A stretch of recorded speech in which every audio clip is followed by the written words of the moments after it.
i-welcome ang atong mga bisita, natay bisita. Atong i-welcome si Christine Saison. At sa pag-introduce, praise God, palakpakan natin Lord, welcome sa GIM family. So, hoping na ako makauban next Sunday, ito maabot ng mga Sunday. So, this morning, dako kaayo nga pribilehiyo no nga ang atong simbahan nahimong kabangin sa usa ka dako nga ministeryo no nga gipiyag sa Ginoo sa gitawag nga Gideon International wala na siya Gideon. I mean, kinsa dili ang familiar sa katabi kang mga gagmay nga mga Bible sa unang panahon na blue nga ipanghatag sa to sa school. No? Kinsa ang familiar ana? Okay, so kana siya, ako ganin na ako ingana na dawagan ko na ako na sa isang estudyante pa ko. And kabalo ba mo nga ang atong simbahan is part sa misyon nga gabuhaton ani nga mga katawhan sa Dios nga nagkumitar sa ilang kinabuhi. Although dili kita makaadto sa dalan nga eskwelahan, apan ang atong pagtanong, pag-contribute, mga prayer, nakaabot na sa lain-lain nga mga lugar, nakapanghatag sila ang mga Bible. And recently lang daw, ingon pa sa itong mga KTB, ingon sila nga nakadawat ko silang mga Bible kaya nangato daw sa school. So, every year man God, naa sila ginatawag nga pastors banquet, ginapasalamatan nila ang mga pastors tungod sa suporta. So, kada kabuntagon, ato sang tugutan no, nga paistoryahan nato ang usa sa Gideon International nga representative. Atong i-welcome si Brother Dante Gumuka from Bukidnon, North Camp, Balay City. So, ato siyang i-welcome sa palakpakan natong Lord Life Minister, si Brother, and siya ang mag-hatag sa itong information kung sa di ay ang Gideon International. Akong ihatag sa iya ang time.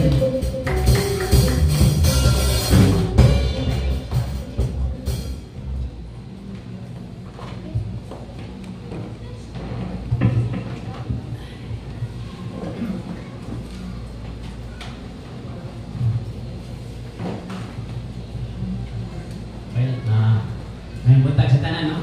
Good morning. Thank you to you, Pastor Margaret Abraham, for the GIM family here in Valencia. That you give us time also na ipaabot kung saan yung mga video, kung saan ang video. O, ako din sa ingon ni Pastor, Engineer Dante Dumugan, sa membro sa Gideon International na hindi ko na-reside sa Bukidnon. Recently magod, first time na dinhi nahil sa ato sa Bukidnon, dinhi pagin sa Valencia, Mindanao State Association convention. Doon naman nag-aspire na sa mga nasa Bukidnon that they can also host. Pero what may venue, with God's grace, karon nakahimok ta sa pangyaring semana, Friday or Saturday that we are here. Kaya di naman siguro bago sa inyo, okay sa mga Gideons, but who are the Gideons are? Okay, isa-isa, based on my part as a Gideon. Gideon is an international association of Christian businessmen and professional made for the service of the Lord. Ano mga Gideon? Katuyuan na nila, just to win people by personal testimony or personal work sa mga individual Gideons na in order also makatabang sa pagpalatnag sa kingharian sa Diyos while we are on this earth that we have. Ang Gideons, one of its main tasks is just to win people to spread the gospel of Jesus Christ by distributing Bibles. So, ang muna ipamutang mga Bibles, example sa manin, na punta nyo, ginamutang na namo sa mga hotels, motels in, hotels rooms o hospital, pagkabutang yan jail, military camps, school and other establishment na approved sa Gideon's cabinet. And furthermore, Gideon's members are consist of business and professional who who believe in the Bible as an inspired word of God. Sa membro sa Gideon, most of it is it not with the pagtulya sa Ginoo, that is the eternal Son of God. Nasiti mo na as your own personal Lord and Savior. Besides that, you are good standing sa imong evangelical church, congregation or assembly, mga asa ka na bilo. So, kahit soon, labi na sa malaki, if you have that capacity or character, you are very much welcome din sa Gideon's International Association of Christian Businessmen. To look back, kung tanaw na ito po, ang Gideon's di lang sa mga churches dito, labi na sa mga Pentecostal churches. Kasi kaya, ayaw mo rin din hasta yung diri sa ito. Kanyan, mga laki may gamay. Mga gamay. So, one of this, tulong pa history of Gideon's, on July 1, 1899, three person, by Nicholson, Hill and Knights, they invite a meeting at All Christian Traveling Salesmen at YMCA Johnsonville, Wisconsin, and USA. Out of 30 persons invited, 3 of them appeared under the organization meeting. Sila ratulo nagaw na sa ilang pang-invitar. Palagi nito nga, sila ratulo yet they have the courage to pursue the same organization. Ay tuluro man sila na yung Presidente Samuel Hill, William Knight si Vice President, and John Nicholson si Secretary Treasurer. With God's direction, nganlan nila ang association as Gideon's. From the taken for the book of Judges. Ulo naman during that night, wa sila na nagpadlawon, yet they knelt to the Lord and prayed. So they claim the Lord's promise in Luke 10:2. Pray therefore that the Lord of the harvest should send forth laborers into the harvest. So that the Lord will deliver more harvester for the harvest is so plenty. That is the shout that three Gideon founders during 1989 on that day, July 1. Another meeting was held 2 months later, September 1, 1899. There were 12 was invited. So ang nag-response sa ila, mapito. So niregister na pito. So nahimo na sila na pulo. 1 year later, with the grace of God, July 1, 1900, the members increased 600 and others are history. So karon, kaya mo, ang Gideons are now operating internationally or globally. So as of December 2024, Gideons had a global statistic out of 201 countries. We are operating. Total Gideon's camp, ang camps naman ng mga chapter lugar. Like din sa Bukidnon, natin mga chapter, Bukidnon South, Bukidnon North. Kami sa Balay-Balay, ati po si Dennis po sila sa Valencia. Camps, total Gideon's camp of 2,075. Ang Gideon members of about 245,000 na auxiliary, that was the wife of the Gideons, that is 150,000. Here in the Philippines, since 1953, the Gideons abot about 2,500. Ang Gideons auxiliary ng mga wife about 1,700. Total chapter, yung mga chapter sa nationwide, 175, sa Gideons at auxiliary 150. Okay, kung tanawon, ang Gideons had already printed scripture about 101 language throughout the world. Pero sa Pilipinas, naiunom sa mga natin nato, English, Tagalog, Cebuano, Ilonggo, Ilocano, o Samareño. Pag tanaw ko na ito, ang Gideons, naka-distribute globally, we have already distributed about 2.6 billion since 1908. Kaya hindi naman nagsugod. Since 1908, naka-print ang mga Gideon, o naka-distribute, up to 2024, about 2.6 billion.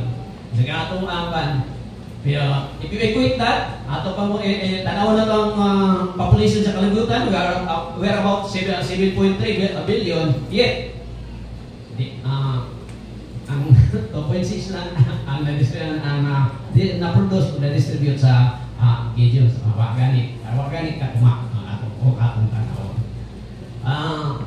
The first billion since 1908, payon sa 2001, 93 years, nakabot ang mga trabaho sa Gideon, makadistribute ng Bible, about 93 years.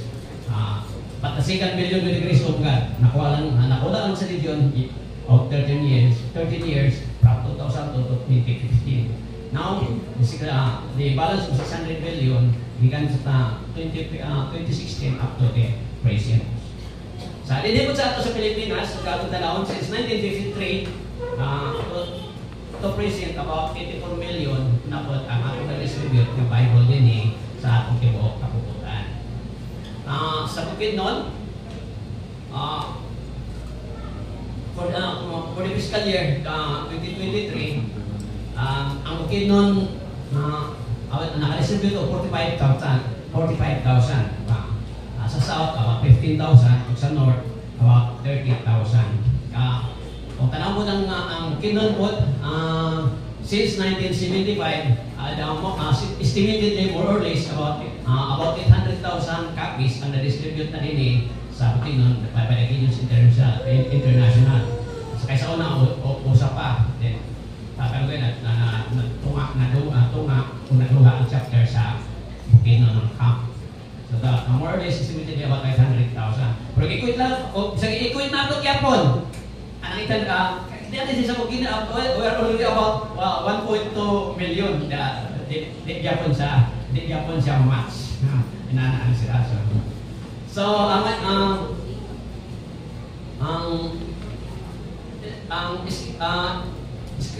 scripture printed po sa prices sa mga panka. In our part, no, among nang internationally, paano doon, nakabis. Then, from the offerings po sa among individual pages, ang mga cost of printing ani sa all the new Bibles, 300 pesos, Hospital Testament, 150,000. Kanang ginabutang na mo sa bedside. Then, kung New Testament ka rin gagmay, karoon na bata, dati sa about 75 pesos. So, muna natin pasalamatan ng data. Things counts. Kaya ang Center International and tuwaman sa US. Niagin itong economic crisis ng US. But yet, ito karon, ako pa manay milagro, that the continuous flow and printing of the Bible, ang mga Biblia, ginagapadayon. With the grace of God. Ay mapunta sa mga ay mga testimony, there are people nga kita mo naluwas po pinagi sa mga hinatag mga Biblia sa mga Gideons. One of these examples, si Brad Terry Hawkins of South Florida. A young man who became a drug dealer. He was arrested and placed to the federal penitentiary. He received a New Testament Bible when Gideon had the opportunity to visit the jail. He made the some pages of the New Testament as a rolling paper because he was at the game of rolling paper niya. As the Spirit of the Lord worked on, when he continued doing that, huwag mo gid siya chance kay na magid sa presyon ano magid kanin mo sa napugos siya basa nabasa niya ang Bible until the Lord, the Spirit of the Lord worked on him and I continued reading until dito niya nailan sa Jesus Christ sa iyang kinabuhi seriously. He read the Bible, singing sana kaingon sila na maragabuan siya sa iyang pauban ng asma yung mga inmates. Yet, the Spirit of the Lord worked to Brad Terry Hawkins na na-release siya sa presuan. Until now, karon nahimo na po siya sa kapastor dito sa Florida. Those are only one of the things nga nahimo sa pag-distribute lang sa atong Biblia. At hindi po sa ato locally. Recently, siya nahimo na mo siyang testimony giver sa kanyaging semana as our during the pastor's event ang nahimo dito that when Jun Mabalo, Iligan City with his siblings and his gangs nakasibo po sila mga New Testament, gihimo po nila ruling paper sa marijuana. But sa di pa panahurot sa ilang mga kaya siyempre nagsugod sa sinundanan panahurot nagkasakit man ko naman ang kanang grupo nagkasakit kunya ang nanguna nila magigabahan sila sa pulong sa Ginoo. So yet so maghaadlok na naman sila yet when you mabano rin sa katanaw-tanaw wa pa siguro na abot sa ilang paghimuro ng paper ang mga pages sa New Testament wa pa nabot until nga nabasahan niya ang John 3:16. John 3:16 kabalo naman the Holy Spirit can make your soul spirit hantod po siya nahimo sa pastor sa evangelical church also and Iligan. Small mas nahimo siyang testimony giver na mo kung niagi pastor's event in sa Hotel Susana. Other experience for this, no? Sa amo po ng part, during Bible distribution, di ba, labi na katay passion dito o pag-evangelize sa tao o pag-witnessing. Mo po niya i-share sa inyo that during Bible distribution, just like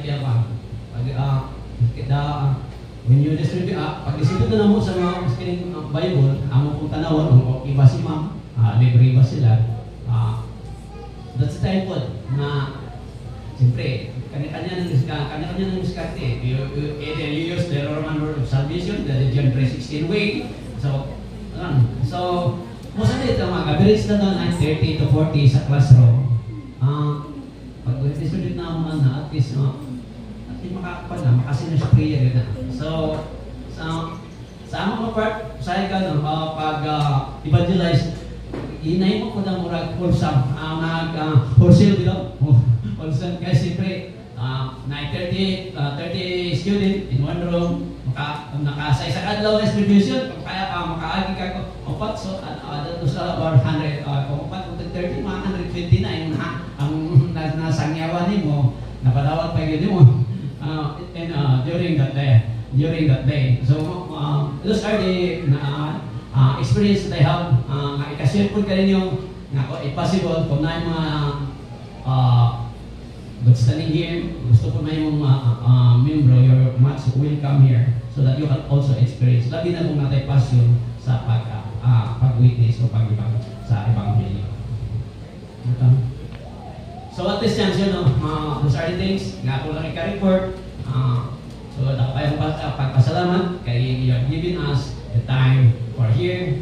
So ang una po, we need your support in the Gideon Ministry, your prayer that this activity or this association will go on and go with you until the coming of Lord Jesus Christ. Kaya mission ang Gideon is just like a missionary arm sa mga churches. Dili man siya religious organization. Kami mga Gideon, klase-klase ang membro anak na at least membro siya sa evangelical church. Sa kung usakan you are free to join, labi natin sa pag-join ka rin, I invite you to join with the Gideons International in his Bukidnon South Camp. Then we also we are authorized whatever may ihatag po sa church as our partner. All of those things nga ihatag at the last centavo that will go to the printing of the Bibles. Doon sa mga distribution, paingon sa mga etc.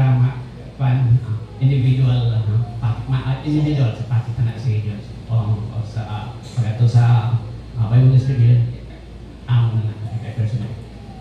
So that's all for the regions. So akong tanong, kaya tulungan sa Ginoo. John 4:48 nagayon. So, yeah. The grass withered, the flower faded, but the word of God shall stand forever. Mao po tayo ato mo na itong gibarugan o sa pareho ta whereas giwan where the symbol in preaching the kingdom of our Lord Jesus Christ. So nangyayon ako ang Gideon's International. Thank you, Pastor Abraham, for giving us the time for the information. What are the things that done by the Gideons at this junction? So sa atong probinsya, paingon sa atong nasod as well as globally. So thank you. Daghan kayong salamat. Ang Diyos magapanalangin.